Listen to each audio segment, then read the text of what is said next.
amis, c'est Rodin, j'espère que vous allez bien. Bienvenue sur ma page YouTube. Aujourd'hui, nous vous présenterons une technique très simple et très efficace pour maîtriser la déclinaison en allemand. Et bien avant de commencer, si tu n'es pas encore abonné, viens liker et abonner pour ne rien manquer de notre prochaine vidéo.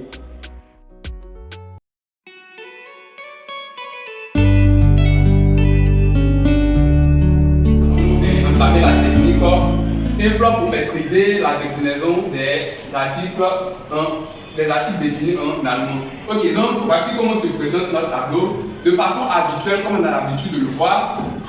En haut, ici en haut, on a le genre qui se présente ici, c'est-à-dire d'habitude on a le masculin, c'est ça?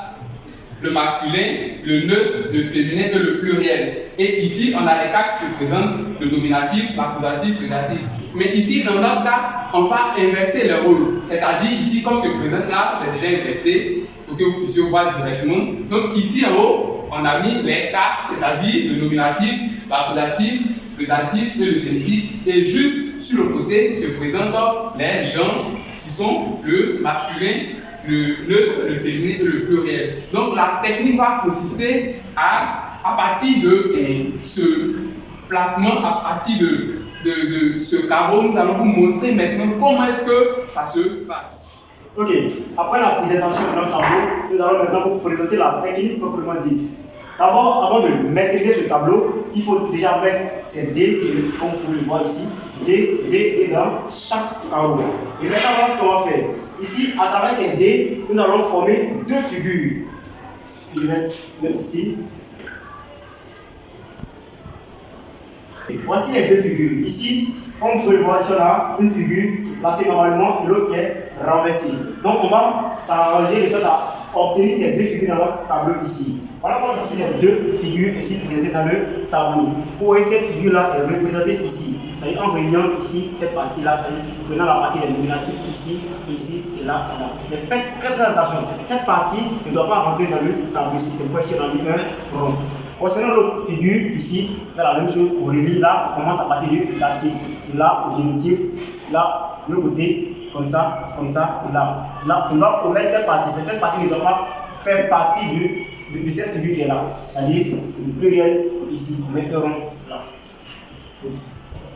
Notez très bien. Voilà, maintenant on va commencer la texte. On va maintenant compléter le tableau. Ok, ici notez quelque chose.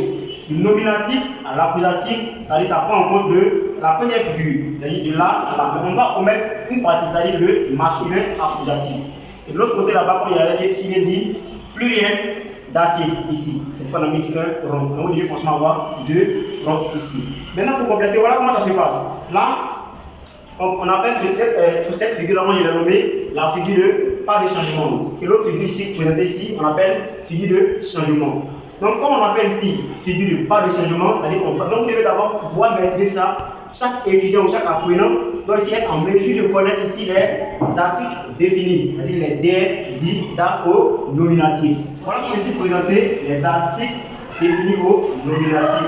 C'est que d'abord vous devez comprendre avant de pouvoir maîtriser ce tableau. Donc ici on a der, das, die. Ok, voilà comment ça se passe. Ici, on se contente, du moins ici, on se focalise sur la figure de pas de changement. Donc là, s'il y a, c'est-à-dire un D qui ne fait pas partie de cette figure, on ne va pas le mettre dedans, on se contente de ces D qui sont là. Voilà comment ça se passe. Si on met un D, on regarde juste devant. Ce D là ne fait pas partie de la figure qui est dans lui, on le laisse. La raison pour laquelle on polie. Donc on vient ici. DR, on le laisse déjà. Le DAS, comme c'est pas de changement, donc le DAS devient encore DAS. Donc le dit aussi va devenir dit. Ok, ce même dit aussi, il n'y a pas de changement. Donc le dit aussi reste dit. Donc vous voyez maintenant le tableau de pas de changement ou la figure de pas de changement. Donc là, si on le laisse, donc cette figure-là est ici représentée. Figure de pas de changement. Donc on a DR, das, dit et dit. Das, dit et dit.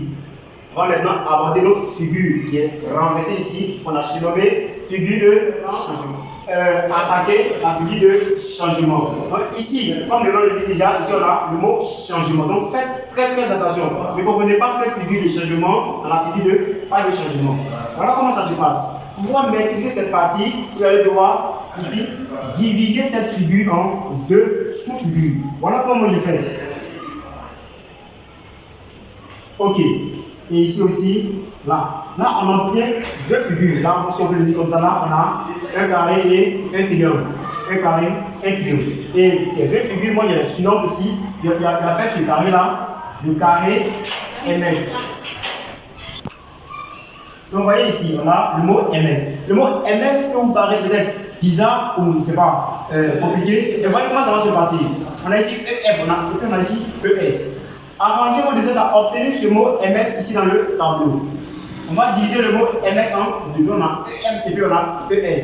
On va représenter EM dans ce carré-là. Donc, on a le mot MS. Vous voyez, ici, on met EM et puis on met ES. On a ici aussi EM et ES. Donc, on obtient ici le carré MS. On n'oublie pas aussi là, voilà, tout apprenant de la langue allemande, mais c'est déjà au génitif, nous avons en fait un S qui s'ajoute. Au nom au génitif. Et là, vous retenez quelque chose, là prend en compte seulement le masculin et le neutre. Ces deux parties. Ok, donc on a fini avec le carré MS. On va maintenant attaquer le triangle. Ok, donc veuillez nous excuser pour le langage mathématique qu'on emploie dans notre explication, mais sachez que c'est la meilleure manière pour nous de vous faire comprendre cette notion. Ici, vous voyez comment le carré, le triangle DR fonctionne. Ici, moi, je suis dans le triangle DR. Pourquoi? Parce que là, vous voyez comment ça va se passer. On dit le triangle DR parce que partout, tout le monde connaît le sommet, partout vous allez voir le sommet pour pointer le DR. Vous voyez donc comment le triangle DR fonctionne. Ici, vous voyez, on a déjà occupé cette partie. Donc, il nous reste maintenant 1, 2, 3, 4 carreaux. Mais comme je l'avais tantôt dit ici, cette petite partie n'est pas nécessaire. Pourquoi on l'a entourée. Donc, il nous reste maintenant 1, 2, 3 carreaux. Ici, on ajoute ER partout jusqu'à obtenir DR et DR. Comme le nom le dit ici, le triangle DR.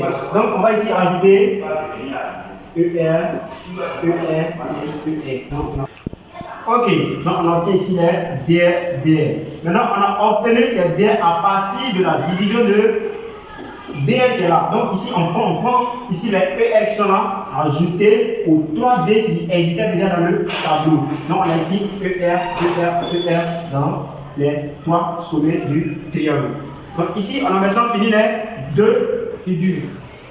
Qu'en est-il des 2 D ici, l'autre côté qu'on avait entouré, parce qu'il ne faisait pas partie des 2 figures. Là, on ne fait qu'ajouter N. Et si vous comprenez quelque chose, toujours est-il que ici on avait une figure bien placée et l'autre figure renversée. Mais les deux, en réalité, les deux ne sont pas les mêmes. Pourquoi? Parce que là, on a figure de changement, figure de pas de changement plutôt, et ici figure de changement. Donc partout où celui-là aussi va se placer, il y aura forcément des changements. C'est pourquoi pour marquer ceci, les changements, nous allons ajouter ici un N. Donc ici, nous avons un D et un D plus N.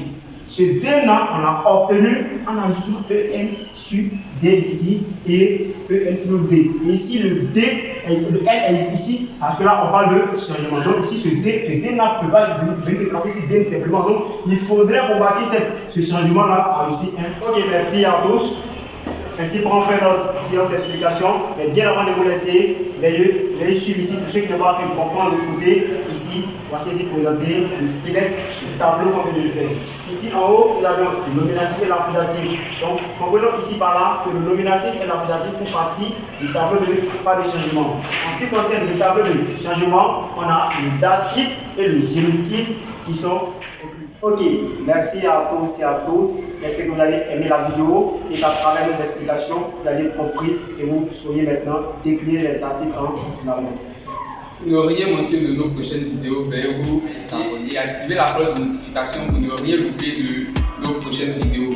Veuillez nous écrire en commentaire pour vos lacunes.